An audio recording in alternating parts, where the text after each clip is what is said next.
Pull up a chair. Let's talk. In my third session with a couple I'll call Ned and Margot, I watched Margot try to remember a conversation. She sat across from me, really working at it, pressing 2 fingers against her temple, squinting just a little, like someone trying to hold on to a dream before it goes. She said, "I think I asked him about the weekend plans. I think that's how it started." Then she stopped. She shook her head. "I don't know. I can't remember what I said. My memory has been really bad lately." Ned was sitting right beside her. He reached over and put his hand on her knee. He said quietly, "It's okay, babe. It happens to everyone." And she looked at him like he was saving her. That was the moment I understood what was happening in this marriage. I want you to hear this one. If you have ever been the partner that everyone around you describes as the struggling one, the sensitive one, the one who catastrophizes, and somewhere deep in you there is a voice saying, "But wait, something is wrong here. I don't understand why I feel this way." This is for you. And if the people in your life, when you try to explain what is wrong in your relationship, keep saying, "But he's such a nice guy," like that is the answer to your question, like that is supposed to settle it, I want to sit with you a while today. Because what happened to Margot didn't look like harm from the outside. Not for a long time. And I'll be honest, it didn't look entirely like harm to me at first either. Not until session 3. Not until the moment with her fingers at her temple and her voice quiet with embarrassment over a memory she couldn't find. I have been doing this for 16 years. I did not see it right away. I want you to know that before we go any further. Ned and Margot came to me about 2 years into their marriage. Margot was 31, Ned was 34. They lived in a mid-sized suburb, the kind of place where everyone knows each other from church or school drop-off, and where a person's reputation travels fast. Ned worked for a church, running programs for teenagers. Youth pastor is the title. He organized retreats and camping trips. He was the guy parents called when their kid was in trouble. Warm, unhurried. The kind of listener who looks you in the eye and doesn't check his phone. His colleagues thought the world of him. Margot was a graphic designer. She worked freelance, mostly from home. Her world was smaller than his. She had her laptop, her desk, a handful of regular clients, and she had Ned at the end of the day. She had been, by her own account, a confident person before all of this. She used to trust her eye. She used to trust her opinions. She was good at her job and she knew it. By the time she sat on my couch, that was no longer fully true. She had lost weight. Not dramatically. But you notice these things in my work. Her clothes didn't sit quite right. There was a quality to her face that I have learned to recognize. Not just tired, but watchful. Alert in the wrong way. Like someone who has spent a long time waiting for something to go wrong. Ned, on the other hand, looked entirely at ease. He sat with his hands relaxed in his lap. He smiled readily. He was kind to her throughout the first session in a way that was, and I want to be exact here, demonstrable, visible. The kind of kindness you are aware of because it is being performed where you can see it. They told me why they had come. Margot said she felt disconnected, that she didn't feel heard, that she often ended their conversations feeling confused. She would go in knowing what she thought, and come out of it unsure of almost everything. Ned listened to her say all of that with a patient expression. When she was done, he said calmly, "I hear that. I think Margot has been under a lot of stress lately. I've been worried about her." I looked at Margot. She nodded. She looked almost grateful. Let me stop the story right there for a second. I want you to notice what just happened. Margot described a problem between them. She feels confused after their conversations. Ned heard that and responded with, "Margot has been under a lot of stress." He didn't address what she'd said. He redirected, softly, warmly, toward a version of the problem that placed all of it inside Margot, her stress, her struggling, his concern for her. He became the caring one in the same breath that he stepped away from what she was actually describing. And she agreed with him. I am not telling you that one moment adds up to something. One moment is nothing. A pattern is something. But I filed it away. I wrote it down after they left, because what I know from this work is that the loudest problems in a marriage are rarely the most serious ones. The loudest problems are at least visible. You can point to them. You can say, "That happened." It is the quiet ones that take people apart. I kept watching. Ned was easy to like. I want to say that plainly. He was thoughtful in session, articulate without being showy. He would say things like, "All I have ever wanted is for her to be happy. That is the whole thing for me." He seemed to mean it. He was the kind of person who makes you feel like a cynic for being skeptical. I am not a cynic, but I am a watcher. And I kept watching. By session 2, Margot had told me about the keys. She said, "I lose things now. I used to never lose things. I lose my keys, my phone, where I put something down, what someone said to me. I can't hold on to any of it. Ned says my stress is affecting my memory. He's probably right." She said it matter-of-factly, like she had already processed it, like she had accepted this version of herself. I asked her, "When did this start?"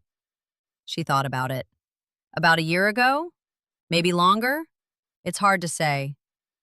I asked, "Has a doctor looked into it?"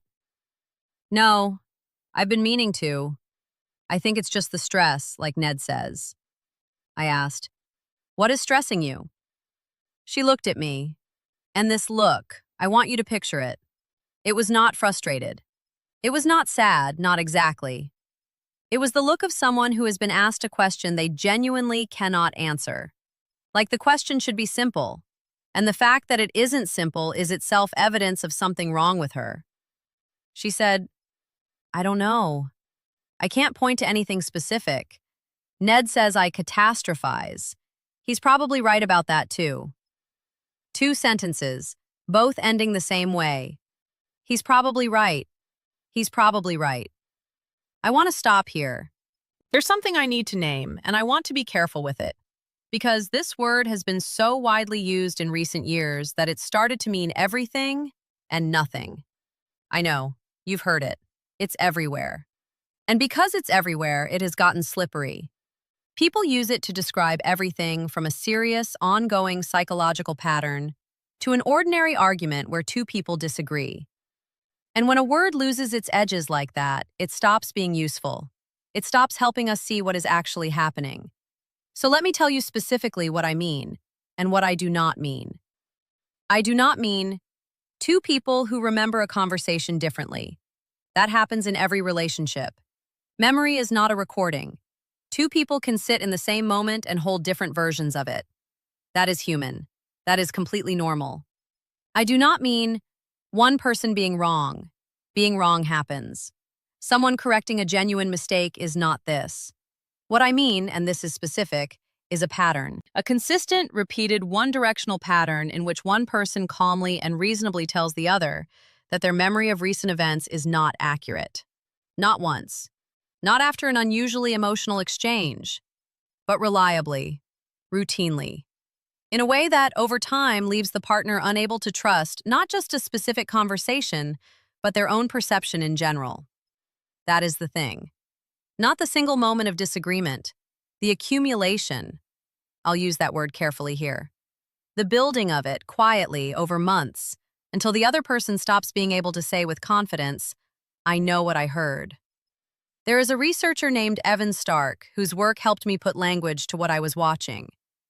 Stark spent years studying coercive control, the way psychological harm in relationships is not usually one dramatic incident, but a pattern of smaller behaviors that, over time, erode a partner's sense of self, of reality, of independence. His framework is used in family law and clinical psychology. And what strikes me about it is this. The pattern he describes does not require anger. It does not require a single moment you could point to and call cruelty. It is built out of quiet interactions, reasonable ones, patient ones, the kind that in isolation look like nothing at all. That was Ned. Before I go on, I need to say this plainly. Most couples argue about who said what. Most couples have disagreements about facts. None of that is automatically what I'm describing. What makes this specific is the pattern, the consistency, the direction. Always one way.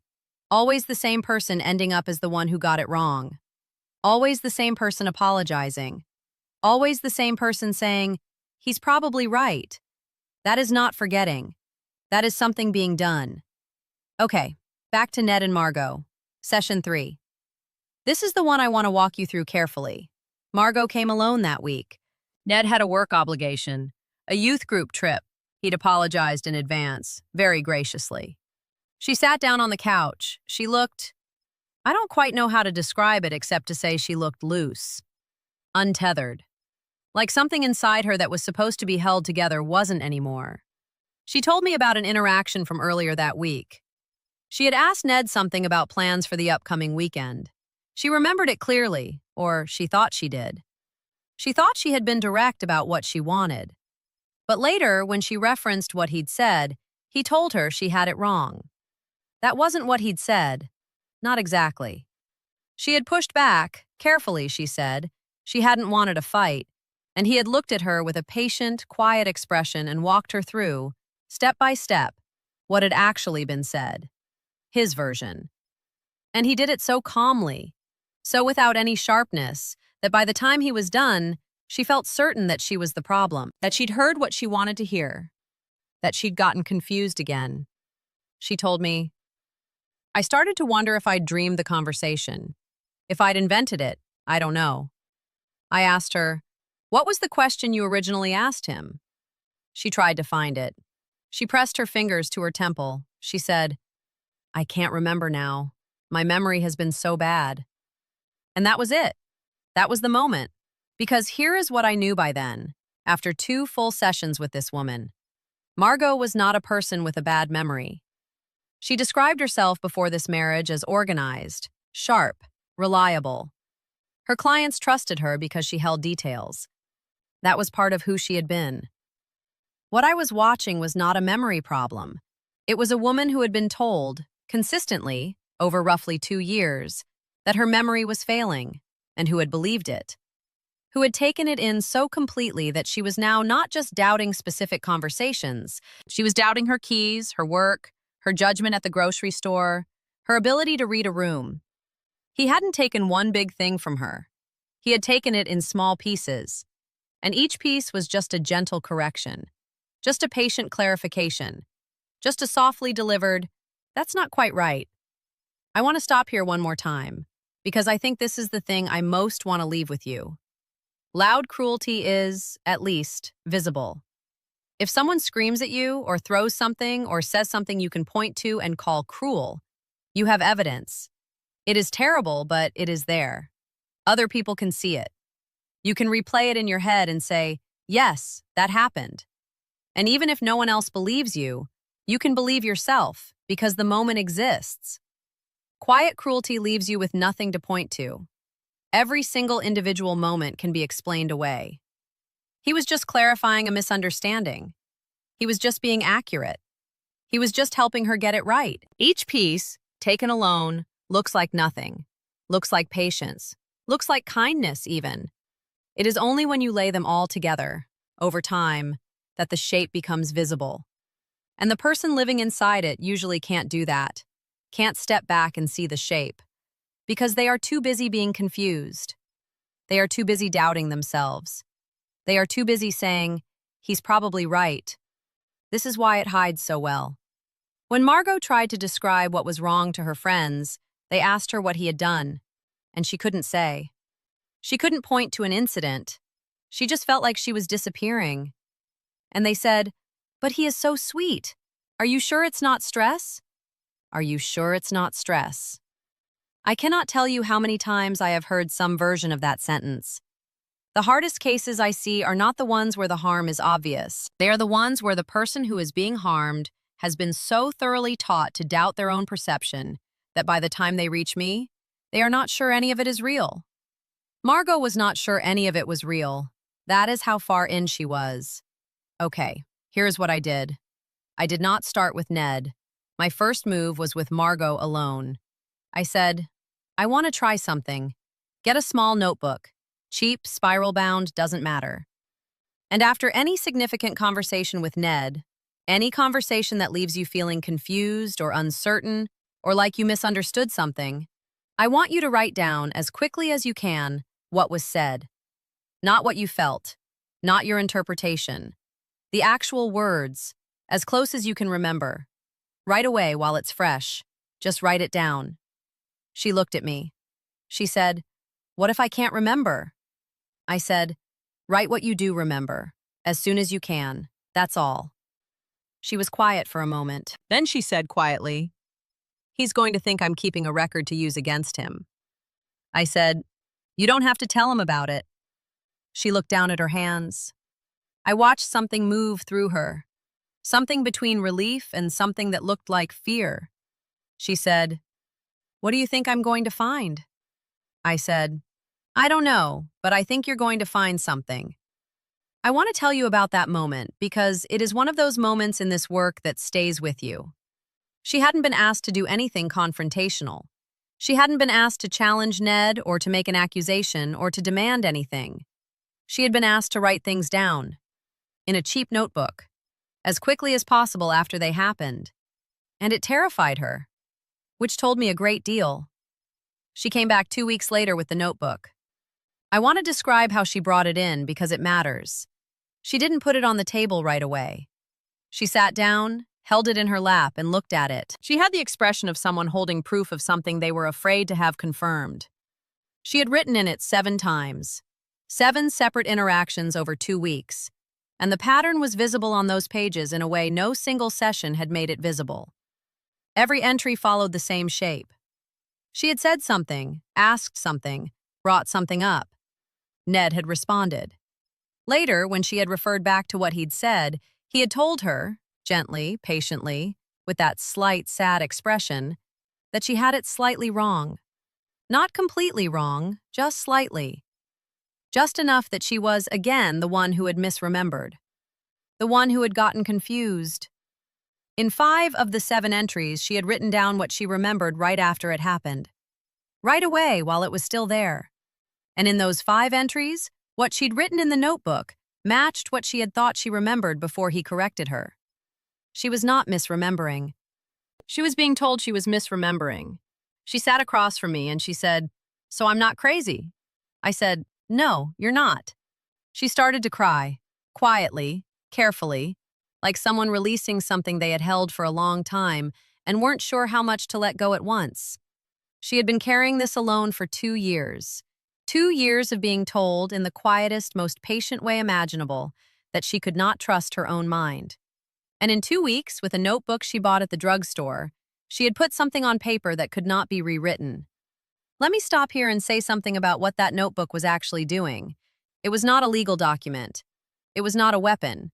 It was a fixed point. That is the only way I know how to describe it. It was a record of reality that existed outside of her head, outside of Ned's calm explanations, outside of anyone's version of events. Something she had written at the time. Something that had not been revised. There's a term in my field for what Margot had been losing. We call it reality testing. What it means in plain words is simply this: your ability to trust your own perceptions, to know that what you heard is what was said, to say with confidence, "I know what happened." Most of us take this for granted. We don't think about it. It is like breathing. It works until something interferes with it. And the way it had been interfered with for Margot was not sudden. It was slow. It was one small, gentle correction at a time, over 2 years, until she could no longer find the line between what she knew and what she'd been told she'd gotten wrong. Ned did not have to do one large thing to get her to that place. He just had to be consistently, calmly, warmly certain that he was right and she was wrong. In small moments, for long enough, until she started saying it herself, until "he's probably right" came out of her mouth before he even had to open his. That is the mechanism. That is how this kind of thing works. Quietly, in the everyday moments, in conversations about weekend plans and where you put the keys.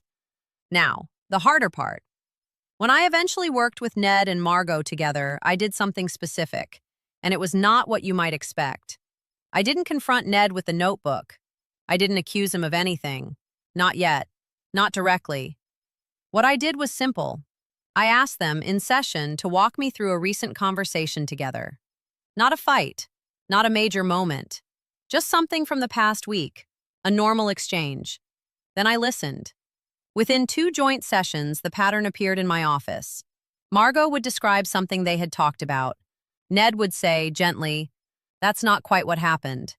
And when I asked him to clarify, he would offer a version that was very close to hers, but shifted just enough to put her in the role of the one who'd gotten it slightly wrong, slightly confused, slightly off. And he would do it so quietly, so without any edge, that if you weren't watching for it, you would assume he was just being precise.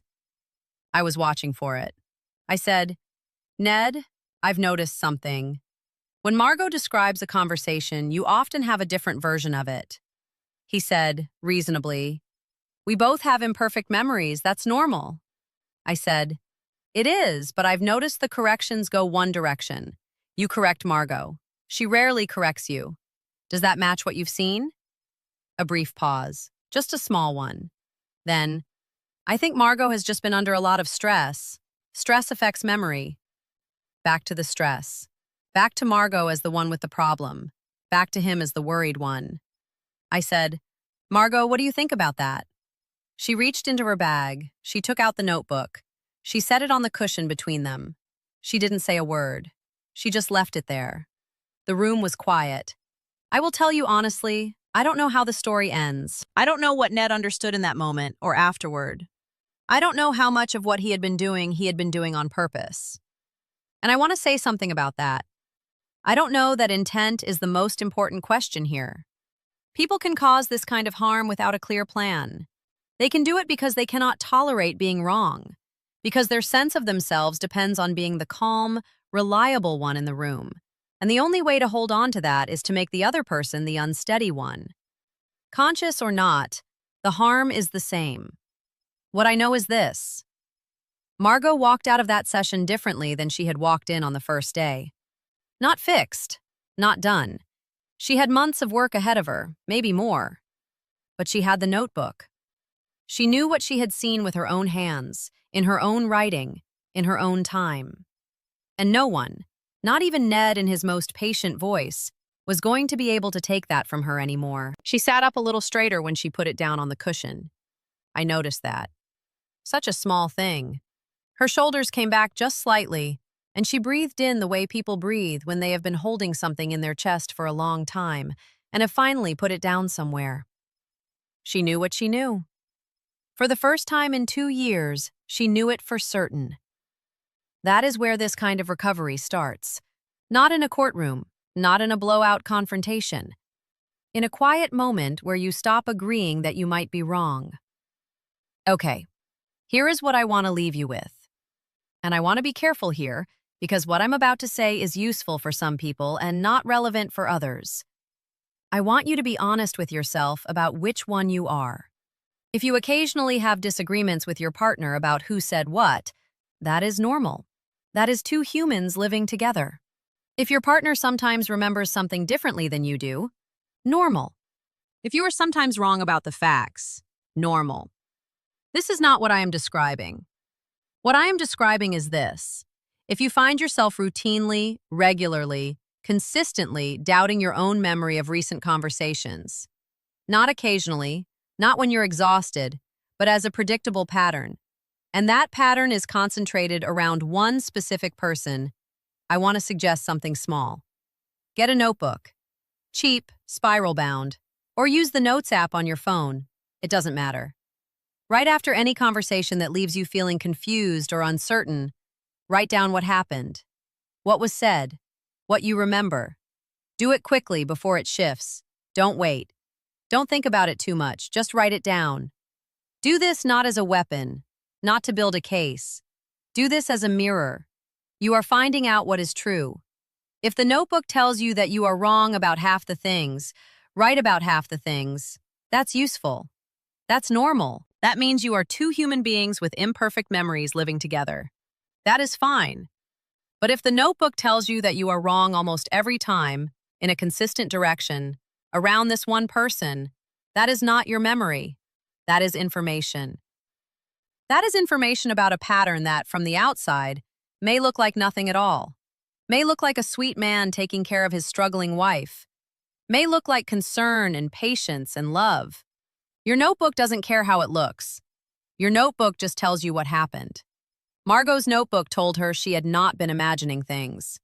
She had been told for 2 years that she was imagining things, and she had believed it. It had cost her her confidence at work, her sleep, her ability to walk into a room and trust her own read of it. The person she had been before she started to disappear. She got some of that back, slowly, in pieces. It takes longer to rebuild than it took to erode. That is almost always true, but she got it back. And the thing I keep thinking about, the thing that stays with me, is how visible his kindness was. How much everyone around them saw it. How many people in her life, when she tried to say something was wrong, pointed to his kindness as the answer to her question.